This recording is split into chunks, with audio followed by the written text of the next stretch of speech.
Hi, welcome back again to Villa Molino Cookery Club. I'm Marco Molino and I have my new assistant here. Well, not new, she's 9 years old, not very new. She's been with me. Oh, 8 years old, 8 years old. Sofia Molino, here we go. So today we're gonna make a recipe. Very easy, very quick, very nice, very summery. The sun's shining. This is a very good recipe. It's called Pesto Trapanese. It's from a town called Trapani in Sicily. And this is a very quick recipe. So what I'm gonna do is, I'm gonna put the pasta in first because I think the pesto recipe will be so quick, it will be done before the pasta even cooks. So when you're going to buy pasta, forget the fusilli, forget the spaghetti, forget the rigatoni. Try something new, ladies and gentlemen, boys and girls, try something new. This is Trofie from Waitrose. It's very good pasta. It's like little squirly whirly pasta. It's very good. I'll show you close up later. Be adventurous, be daring. Try something new today. Trofie pasta from Waitrose. Right, I'm gonna put this in. Don't forget, 125 grams per portion. Right, that's about 2 portions. You can put that in, or in that one. Right, so we've got the pasta in. Right, how quick is that going to cook, ladies and gentlemen? Now we're going to make the Pesto Trapanese. Pesto Trapanese is similar to Italian pesto, Pesto Genovese, but instead of using pine nuts, we use toasted almonds. So the key ingredients are toasted almonds. As you can see, these are white blanched almonds that we've toasted in a frying pan. Very easy, very quick. You know when they're ready because they start to crackle like popcorn and they start to get shiny because it releases the oils. So I've done that before because you need to do it slowly, not on a high heat. So we've got our toasted blanched almonds. We've got basil, we've got little baby plum tomatoes. These are your favorite, aren't they? Little baby plum tomatoes. We've got baby plum tomatoes and we've got garlic, we've got salt. Give that a stir. You can stir that for me later. Right, we've got fresh chili. I like a little bit of fresh chili, gives it a nice kick. Now, pesto trapanese, pecorino cheese, not parmigiano, sheep's milk. So we're gonna start. First of all, let me give you a tip. When you toast the almonds, put them in the fridge and let them cool. Pesto does not like heat.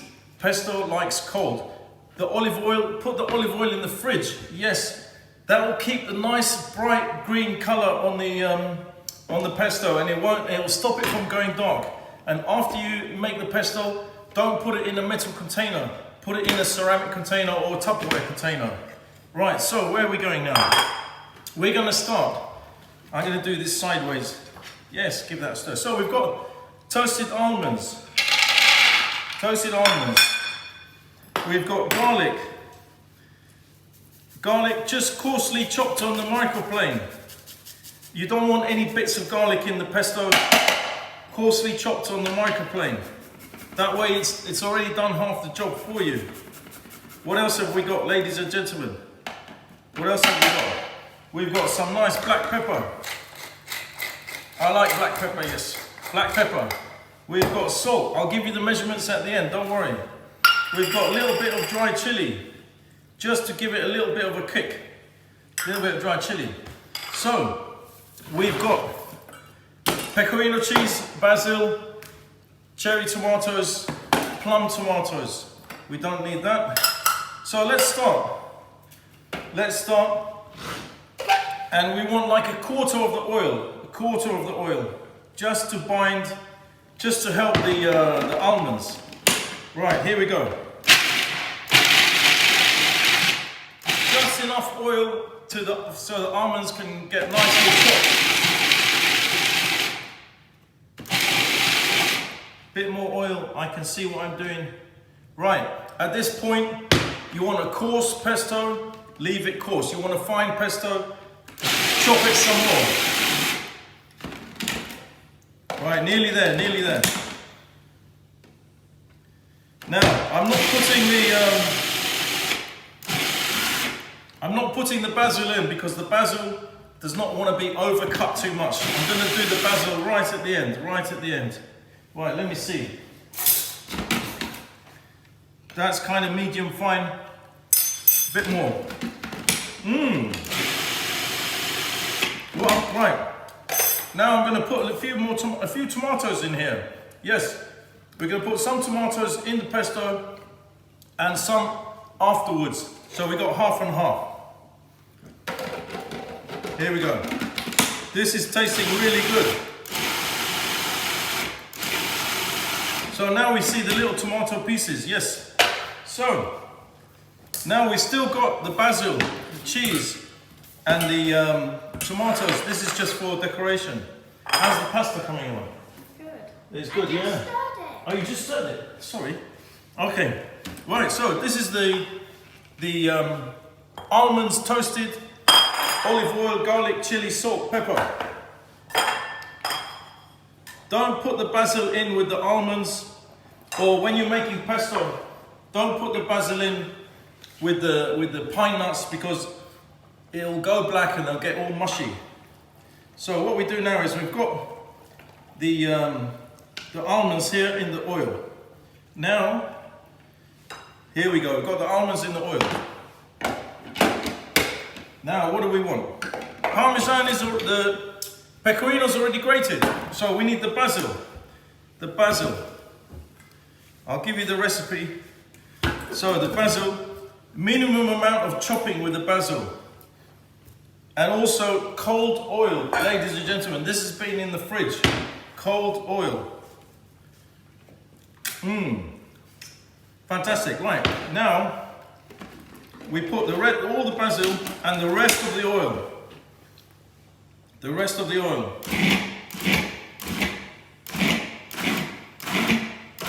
You see how that's coming together? Right, don't over chop it, the basil will go black.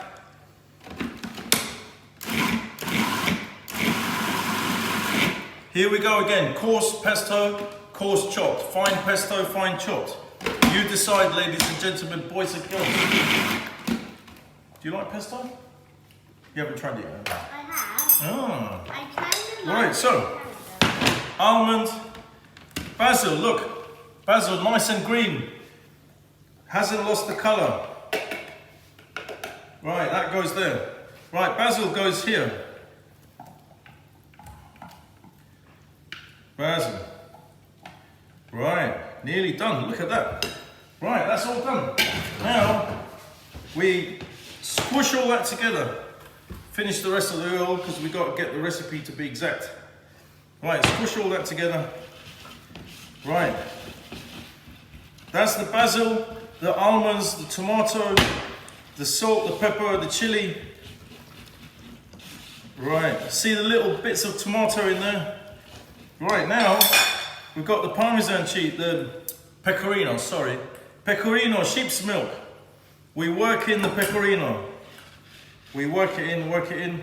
How's the pasta? Let's see, let's see.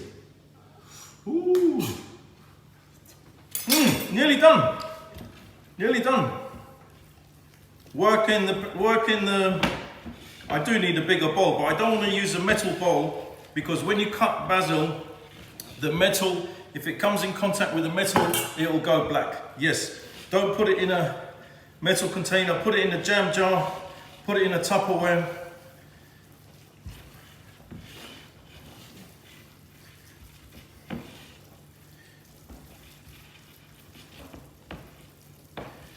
Right, look at that, look at that. That is pesto trapanese, ladies and gentlemen.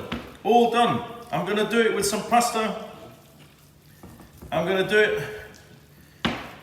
Right. Oh. Right. What I'm going to do, I'm just going to do it in the pan. Not because I'm cooking it. Don't think I'm cooking it. I know you chefs. Oh, you're not supposed to cook pesto. I know. I'm not cooking it, but just to show you how it's mixed. So, how's the pasta? I don't know. I've just been stirring it. Ooh, it's nearly ready. My job's just to stir it. Your job's just to stir it. Yeah, not to taste it. Not to taste it. Oh, it's ready. Ooh, Right, it is? here we go. Good. So, we have the pasta, the trofie. We have the pasta. We still have some cooking water should we need it. We have the pesto. This is not on the heat, ladies and gentlemen. This is not on the heat. This is for 2 to 3 people. Now, the cherry tomatoes. Pesto Trapanese. This is where we can add a little bit of the cooking water just to bind everything together. Here we go. Oh, am I spilling it? Oh dear. You spilled 4 pieces already. Oh my goodness. Sorry. Here we go. Right. Right, this is where we put some of the cooking water just to help bind it all together. Yes, because you don't want to put oil because it's going to get very oily. Put cooking water. You see, it's staying nice and green. A few more cherry tomatoes. Yeah, because basil goes black very easily. Right, there we go. Pesto, Trofie, Pesto, Trapanese. Here we go. Thank you very much. Thank you, Sophia. I'm going to do a close up. I'm going to give you the recipe. See you shortly. Bye. Mwah. Mwah, mwah, mwah, mwah.